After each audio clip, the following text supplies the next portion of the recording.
નમસ્કાર મિત્રો, parcel group tuition ભાવનગરમાં આપનું સ્વાગત છે. આજે શૂન્યનો સરવાળો અને શૂન્યનો ગુણાકાર, સમ ઓફ ઝીરોઝ એન્ડ પ્રોડક્ટ ઓફ ઝીરોઝ આપણને આપ્યું હોય એની ઉપરથી આપણે ક્વોડ્રેટિક ઇક્વેશન એટલે કે દ્વિઘાત બહુપદી કેમ મેળવી શકાય એવા દાખલા જોઈએ. પણ એની પહેલા જે છેલ્લે તમને ક્વેશ્ચન પૂછ્યો તો x square minus x square minus 27 ના શૂન્ય અથવા ઝીરોઝ અથવા રૂટ 3√3 and minus 3√3 છે. તો આ ટ્રુ છે કે ફોલ્સ છે? આવો ક્વેશ્ચન છેલ્લે તમને પૂછ્યો હતો. તો x સ્ક્વેર માઇનસ 27 ના ઝીરોસ ઓર રૂટ્સ અને ગુજરાતીમાં કહેવાય શૂન્ય, એ આ જ મળે. This statement is true. કેવી રીતે? x square minus 27 p of x is equal to x square minus under root 27 all raised to square is equal to x minus root 27 x plus root 27. હવે zeros find કરવાનો છે. that means p of x is equal to 0, therefore x minus root 27 is equal to 0, x plus root 27 is equal to 0, therefore x is equal to root 27, x is equal to minus root 27. તમારામાંથી ઘણા બધા student અહીંયા સુધી ચોક્કસ પહોંચ્યા હશે, અમુક આ આન્સર સુધી પણ પહોંચી ગયા હશે. પણ હવે બરાબર જો, √27 મીન્સ 9 3 9 તેરી 27 થાય. 9 નું સ્ક્વેર રૂટ અથવા 9 નું વર્ગમૂળ 3 નીકળે. આગળ બચ્યો √3, x is equal to 3 under √3 અને એવી જ રીતે x is equal to minus 3 under √3. So this statement 3√3 minus 3√3 are zeros or roots of p of x is equal to x square minus 27. આ વિધાન સાચું છે. હવે આગળ આપણે એક્સરસાઇઝ નંબર 2.2 એના બીજા સમ તરફ આગળ વધીએ છીએ. હવે શૂન્યનો સરવાળો અને ગુણાકાર આપ્યો હોય એની ઉપરથી ક્વોડ્રેટિક પોલિનોમિયલ અથવા દ્વિઘાત બહુપદી મેળવો. શૂન્યનો સરવાળો 1/4 એક ચતુર્થાંશ આપ્યો છે અને શૂન્યનો ગુણાકાર પ્રોડક્ટ ઓફ ઝીરોઝ -1 આપ્યું છે. આની ઉપરથી દ્વિઘાત બહુપદી કેમ મળે, આપણે બે અલગ અલગ પદ્ધતિ જોશું અને પછી તમને જે પદ્ધતિ સહેલી લાગે એ પ્રમાણે તમે દાખલો ગણી શકો છો. બે રીતથી ગણાવીશ. સૌથી પહેલા આપણને ખબર છે શૂન્યના સરવાળાનું સૂત્ર દ્વિઘાત બહુપદી માટે. Sum of zeros for quadratic equation is, suppose first zero is alpha, પહેલું શૂન્ય આલ્ફા હોય અને બીજું શૂન્ય બીટા હોય. તો alpha plus beta sum of zeros is equal to minus coefficient of x મતલબ ગુજરાતીમાં x નો સહગુણક divided by coefficient of x square, x square નો સહગુણક જેને મેથેમેટિકલી લેંગ્વેજમાં -b/a. અને એવી જ રીતે પ્રોડક્ટ ઓફ ઝીરોઝ શૂન્યનો ગુણાકાર alpha into beta is equal to constant term divided by coefficient of x square is equal to c upon a. આ સૂત્ર કન્ટિન્યુઅસ યાદ રાખવાના છે. આની મદદથી જ આપણે આ સમને સોલ્વ કરશું. હવે આખો જ સમ હું અહીંયા ગણું છું, ધ્યાન બરાબર અહીંયા રાખજો. સપોઝ ધારો કે આલ્ફા અને બીટા બહુપદીના બે શૂન્યો અથવા રૂટ્સ અથવા ઝીરોસ છે. Therefore, alpha plus beta is equal to minus b upon a is equal to given 1/4. આપણને સરવાળો આપી દીધો છે, is equal to 1/4.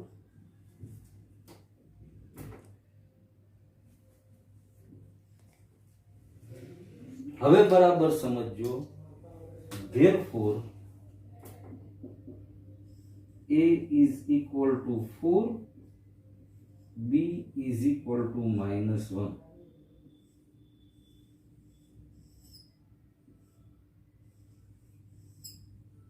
a is equal to 4 and b is equal to -1.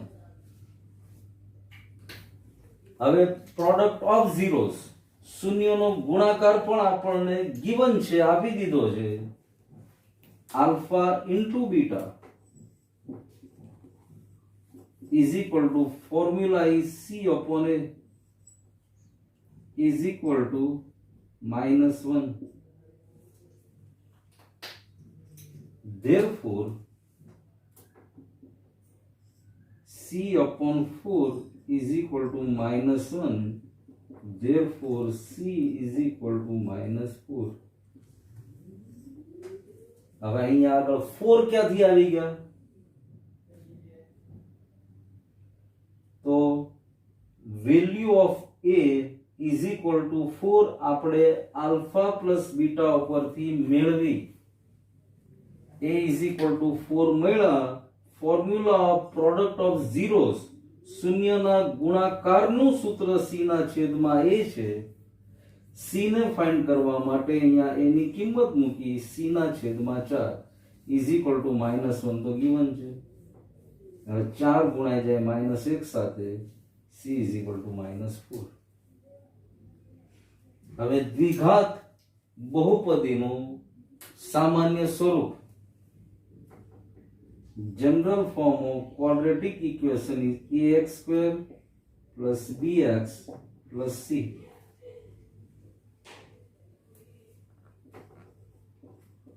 બહુપદી અથવા પોલિનોમિયલ છે દ્વિઘાત, એની કિંમત મળી ગઈ. કેટલી? a is equal to 4. So 4x square plus b ની કિંમત -1 into x plus c ની કિંમત -4. Therefore, 4x square plus minus -x plus -4. આ દ્વિઘાત બહુપદી મળે. હવે જો કોઈ શૂન્યેતર સંખ્યા k આની સાથે ગુણાયેલી હોય તો k into 4x square minus x minus 4 બ્રેકેટમાં લઈ લેવાનું. આ દ્વિઘાત બહુપદી મળે. આ પહેલી પદ્ધતિ આપણે શીખ્યા. ફરીવાર આને રિપીટ કરીએ તો 1/4 is a sum of zeros and -1 is a product of zeros. મતલબ 1/4 શૂન્યનો સરવાળો આપ્યો છે, -1 શૂન્યનો ગુણાકાર આપ્યો છે. હવે આલ્ફા અને બીટાને આપણે બે શૂન્યો ધારી લીધા દ્વિઘાત બહુપદી માટે. આલ્ફા વત્તા બીટા ફોર્મ્યુલા જ આપણી પાસે -b upon a is equal to 1/4 is given. આની ઉપરથી a બરાબર મળ્યા 4 એટલે b બરાબર મેળા -1. શૂન્યનો ગુણાકાર alpha into beta is equal two c upon a. -1 આપી દીધું છે. હવે a ની કિંમત આપણે મેળવી લીધી એટલે c ના છેદમાં a ની જગ્યાએ 4 મૂક્યા, c બરાબર -4. હવે દ્વિઘાત બહુપદીનું વ્યાપક સ્વરૂપ ax² + bx + c, એમાં abc ની વેલ્યુ મૂકી દે, આપણે ગોતી. a ની જગ્યાએ મૂક્યા 4, b ની જગ્યાએ -1 અને c ની જગ્યાએ -4. માટે જવાબ મેળવો 4x² - x - 4. આ દ્વિઘાત બહુપદી મળી. હવે જો શૂન્યેતર સંખ્યા k ગુણાયેલી હોય તો આને બ્રેકેટમાં લઈને આગળ k સાથે ગુણી નાખવાનું. આ પહેલી પદ્ધતિ થઈ. આને બરાબર ઉતારી લ્યો, પછી બીજી પદ્ધતિમાં અહીંયા આગળ ગણાવું છું. હવે બીજી પદ્ધતિ, second method to find quadratic polynomial. દ્વિઘાત બહુપદીને આ પદ્ધતિથી પણ મેળવી શકાય. એની માટે સૂત્ર છે x² minus in the bracket alpha plus beta bracket over into x plus alpha into beta. હવે what meaning of alpha plus beta? alpha plus beta નો મતલબ શું થયો? તો alpha plus beta શૂન્યનો સરવાળો છે, sum of zeros, અને એ આપણને રકમમાં આપી દીધો. જો શૂન્યનો સરવાળો 1/4 1/4 and alpha into beta શું છે? શૂન્યનો ગુણાકાર, product of zeros, it is -1. સીધી જ આમાં કિંમત મૂકવાની. therefore x² minus what is sum of zeros? શૂન્યનો સરવાળો કેટલો છે? 1/4 minus 1/4 into x plus alpha into beta શૂન્યનો ગુણાકાર કેટલો આપ્યો છે રકમમાં? -1.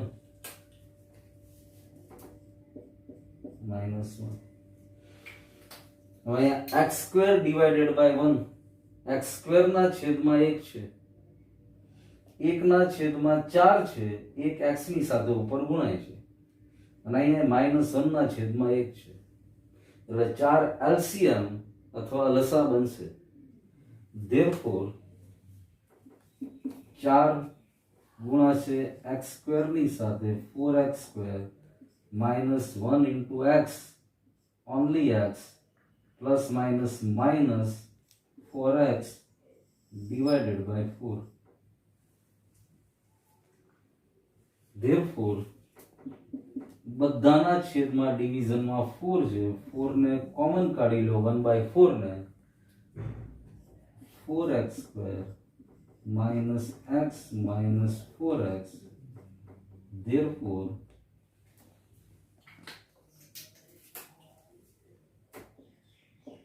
દ્વિઘાત બહુપદી અથવા quadratic equation is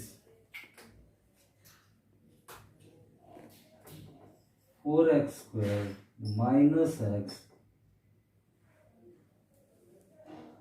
sorry here -1 not x, 4 થી મલ્ટીપ્લાય થાય છે, 4x² minus x minus 4.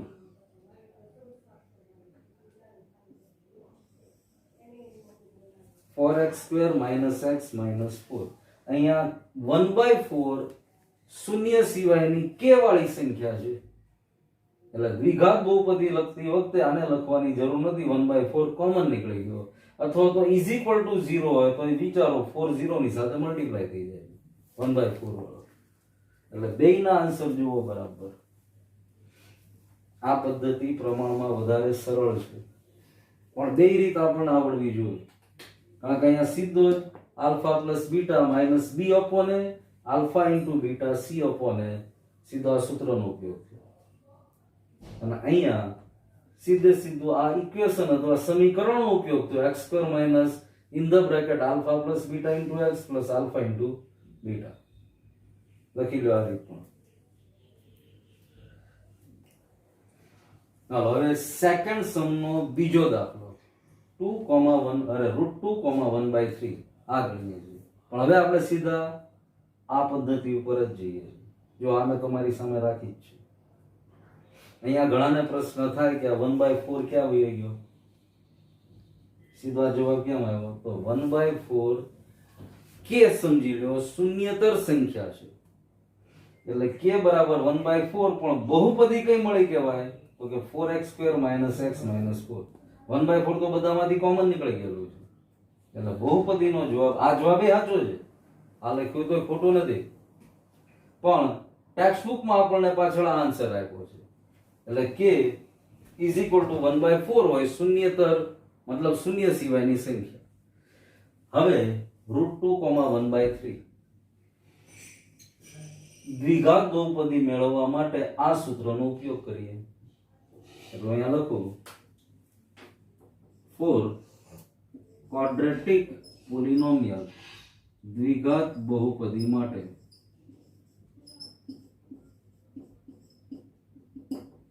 પહેલા સૂત્ર લખી નાખીએ.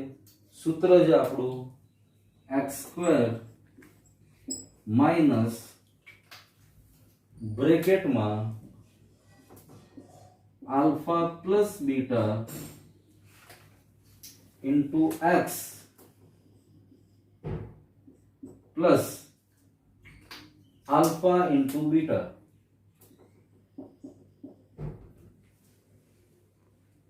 હવે alpha plus beta is equal to દેખાય છે કે આલ્ફા પ્લસ બીટા આપ્યું એવું રકમમાં જ આપી દીધું છે. શૂન્યનો સરવાળો. શું સરવાળો? તો કે √2 આલ્ફા પ્લસ બીટા બરાબર √2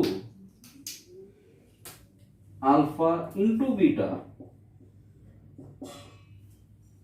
રકમમાં આપી દીધું છે 1/3.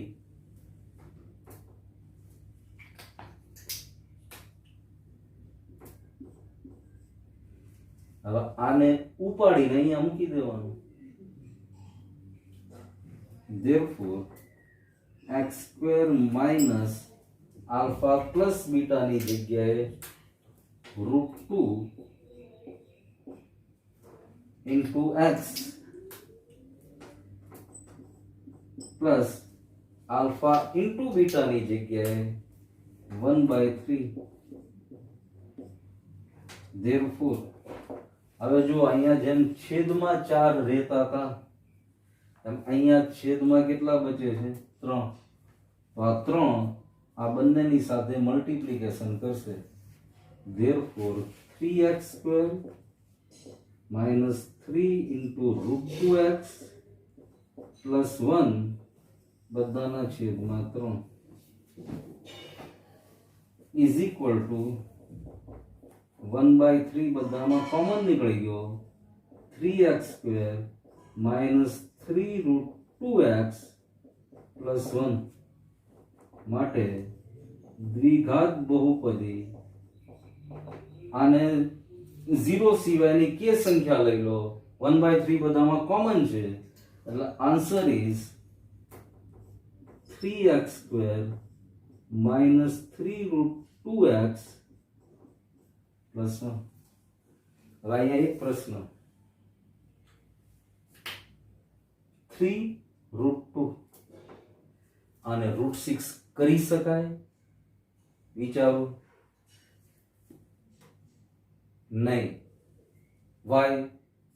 because 3 સમય સંખ્યા છે, 3 રેશનલ નંબર છે, √2 અસમય સંખ્યા છે, ઇરેશનલ નંબર છે. એટલે રેશનલ નંબર ઇરેશનલ નંબર વચ્ચે મલ્ટીપ્લિકેશન ન થાય. એટલે 3√2 છે. સપોઝ √3 હોત, 3 વર્ગમૂળમાં હોત તો મલ્ટીપ્લિકેશન થાય તો √6 થઈ જાય. અથવા તો √2 ની જગ્યાએ 2 જો તો 32 થાય. અરે 3 × 2 કેટલા? 6 થાય. લખી લો. હવે ત્રીજો દાખલો, એક્સરસાઇઝ 2.2 પ્રશ્ન બીજો, એનો ત્રીજો દાખલો. આમાં પણ દ્વિઘાત બહુપદી જ મેળવવાની છે. શૂન્યનો સરવાળો 0 આપી દીધો, શૂન્યનો ગુણાકાર વર્ગમૂળમાં 5 √5 આપ્યો. આની મદદથી દ્વિઘાત બહુપદી મેળવવાની છે. સૂત્ર x² minus in the bracket alpha plus beta into x plus alpha into beta. હવે alpha plus beta is equal to 0 and alpha into beta is equal to √5. આ બેની વેલ્યુ આમાં મૂકીએ એટલે x² minus in the bracket 0 into x plus alpha into beta √5. Therefore x² minus 0 into x, 0 ની સાથે કોઈ પણ મલ્ટીપ્લાય થાય 0 બની જાય એટલે આખું ટર્મ 0 થઈ ગયું plus √5. x² plus √5 quadratic equation અથવા દ્વિઘાત બહુપદી છે. આટલા સિમ્પલ અને ઈઝી દાખલા છે. હવે એક્સરસાઇઝ 2.2 ના બીજા દાખલાના 3 દાખલા ગણ્યા આપણે. આની પહેલાના વિડીયોની અંદર 2.2 ના શૂન્ય શોધવાના અને શૂન્ય અને સહગુણક વચ્ચેના સંબંધ શોધવાના દાખલા જોયા હતા. આ 3 દાખલાની પછીના એ તમારે જાતે ટ્રાય કરવાની છે. ન સમજ પડે તો ફોન કરીને પૂછી શકો છો અથવા મેસેજ કરી શકો છો. એટલે બાકીના 3 દાખલા આપણે જાતે ગણશું. આની પછી એક્સરસાઇઝ નંબર 2.3 શરૂ કરશું. એના પણ ઘણા બધા દાખલા 9th ની અંદર આપણે ભણી ગયાની જેવા જ છે.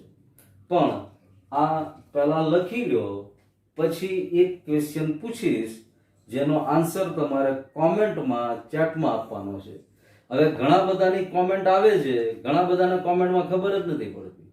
હવે તમે જ્યારે આ વિડીયો જુઓ ત્યારે નીચે કોમેન્ટ લખીને ઓપ્શન આપ્યું હોય.